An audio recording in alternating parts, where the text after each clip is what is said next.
એક minute, I lost it.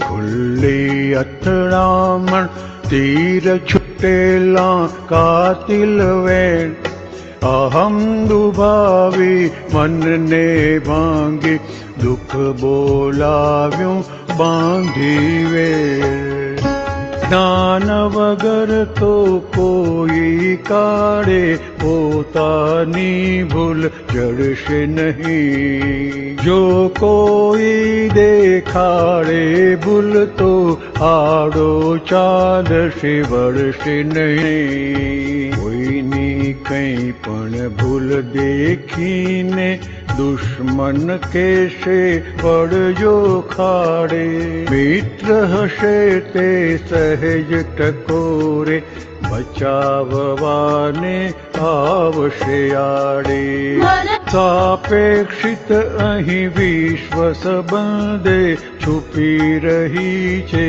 ગુપ્ત શરત મીઠડા શબ્દે રાજી પોલ્યો કડવા શબ્દે સુખ હડપ સૌમ્ય સંબંધ જાળવવા માટે પરસ્પરસમાં ખપે ગરજ પૂરેપૂરી શક્તિ સાથે બજાવવાની પ્રાપ્ત ફરજ નિંદા વિશારદ ટીકા વિભૂષણ પોતે જાતે ખાડા ખોદે બીજાના પાપો ધોઈને ગટર ભરે છે મનને મોએ કોઈની વાતો સુણી ધીરજથી સમજીને પછી ઉત્તર દેવો કોઈની વાણી વચ્ચે ન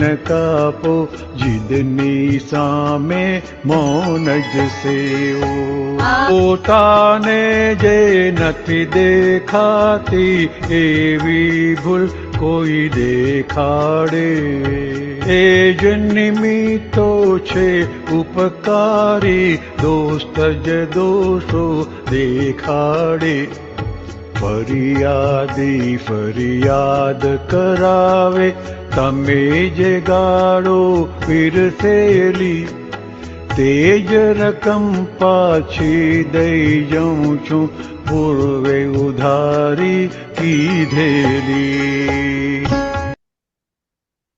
જય સચ્ચિદાનંદ. વાણી સંબંધી આગળ યાત્રા કરતા આપણને એક વસ્તુ સમજાય છે કે દાદાએ ખુલ્લી કરી છે. ખરેખર દાદાએ આખો વ્યવહાર 0 થી 360 ડિગ્રી 360 ડિગ્રીનો વ્યવહાર આપણને દેખાડી દીધો, સમજાવી દીધો અને એ વ્યવહારથી એ વ્યવહારને પાર કરીને કેવી રીતે કેન્દ્રમાં આવી જઈએ જ્યાં કાયમનું સુખ છે. અને એ કેન્દ્ર એવું છે કે એ કેન્દ્રને કોઈ હલાવી શકે એમ નથી. એને દાદાએ આપણને કેન્દ્ર આપ્યું છે. હવે મુદ્દો લઈએ આપણે. દાદાએ શું કીધું? All these relatives are temporary adjustment and you are permanent. એટલે આપણે પરમેનન્ટની સીટ ઉપર, શુદ્ધાત્માની સીટ ઉપર બેસીને આ વાણીના વ્યવહારને વિશેષ કરીને ધ્યાન પર લઈએ, ઉપયોગ પર લઈએ. એટલે ક્યાં શું કેવી વાણી બોલાય છે એને સારી રીતે આપણે સાંભળી લઈએ. બીજા સાંભળે, ટીકા નિંદા ટકોર ટિપ્પણ કંઈ પણ કરે તે પહેલાં આપણે સાંભળી લઈએ તો પછી આપણને જે દાદાએ સમજાવ્યું છે ગ્લાસ વિથ કેર. સંબંધો એવા છે કે સાચવો ત્યાં સુધી સચવાયેલા રહેશે, અને જરા ગાફેલ રહ્યા તો એ સંબંધોને તૂટતા વાર નથી લાગતી, અને એકવાર તૂટ્યા પછી એને સંધાતા ઘણો સમય લાગી જાય છે. એટલે આજે આપણી બધી ગુપ્ત શરતો રહેલી છે સાપેક્ષ વ્યવહારમાં, જીવનના સાંસારિક વ્યવહારમાં. સાપેક્ષ શરત એટલે કન્ડિશન રહેલી છે. આમ આમ હોય તો આમ, આમ હોય તો જ આમ. તો એ કે અહીંયા વાતને સમજી લો કે જે તે રસ્તે ઉકેલ લાવો, નહીં તો છતાં જ્ઞાને ભટકવું પડે. છતાં જ્ઞાને, દાદાએ કીધું આ એક અવતારી જ્ઞાન છે, તેના 2, 3, 5 અવતારે થઈ જાય ગાફેલ રહ્યા તો. એટલે કીધું કે આવું એક અવતારી જ્ઞાન મળ્યા પછી વ્યવહાર, દાદાએ શું કીધું કે આ અક્રમ વિજ્ઞાન તમને ક્યારે મળે? બધે ભટકીને આવેલા હોય, રખડીને આવેલા હોય, માર ખાઈને આવેલા હોય, હતાશ થયેલા હોય કે આમાં કશું જ નથી, ત્યારે આ માર્ગ મળે.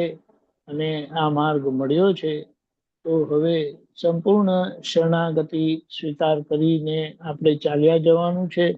અને જે રીતે દાદાએ, જોવાની વાત એ છે, આપણા મીઠા શબ્દો પણ સામાન્ય વાગે છે, અને દાદાના કઠોર શબ્દ પણ સામાન્ય ઉચકે છે, સામાન્ય ગમે છે.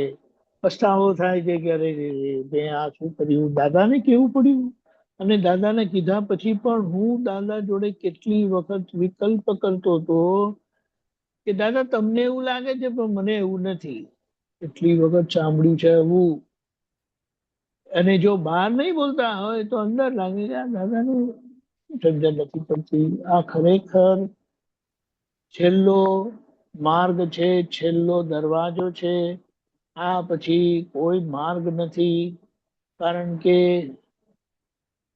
82,000 વર્ષ સુધી બધું અંધારું છે, અને ત્યાં સુધી તો કંઈક કંઈક રખડપટ્ટી થઈ જાય એવું છે. એટલે કે આ સાપેક્ષ વ્યવહાર છે, રિલેટિવ વ્યવહાર છે, અરસપરસનો વ્યવહાર છે, તો ત્યાં તમને ગરજ રહે છે. હવે અરસપરસના વ્યવહારમાં ગરજને પણ લક્ષમાં રાખીને, નહીં તો લોકો કઈનું કઈ કરે છે. એ શબ્દમાં વર્ણન કરવા જેવું નથી. કારણ કે દાદાએ કીધું જે તે રસ્તે વેરમાંથી છૂટો. એટલે મીઠા શબ્દ બોલીને નક્કી રાખો કે દાદા આ રીતે વાણી મારી નીકળે એવી કૃપા કરજો, તો પછી આ બધો વ્યવહારનો ઉકેલ આવશે. બાકી કડવા શબ્દ બોલવા નહીં પડે, એ નીકળી જ જવાના છે. કડવાટ બધી લઈને જ આવેલા છે, ભેદભાવ લઈને જ આવેલા છે. એટલે એ ભેદભાવી વાણી, કડવાશ વાળી વાણી નીકળ્યા કરશે. પણ આપણે જાગ્રત રહીને એ કડવાશ સામે, એ ભેદની સામે અભેદ દ્રષ્ટિથી રહીને અંદરથી આપણે ચોખ્ખું કર્યા કરીએ. અને પૂરી સિન્સિયરિટીથી, પૂરી શક્તિથી આ બધી ફરજોને નિભાવવાની છે. નહીં તો છૂટકો નથી. માર ખાઈને આવ્યા છે, હવે વધુ માર ના ખાઈએ એની જાગૃતિ રાખીને જીવી જવાનું છે, દાદાની સમજણે, દાદાની આજ્ઞાએ, દાદાના વિજ્ઞાનથી. જય સચ્ચિદાનંદ. જય સચ્ચિદાનંદ.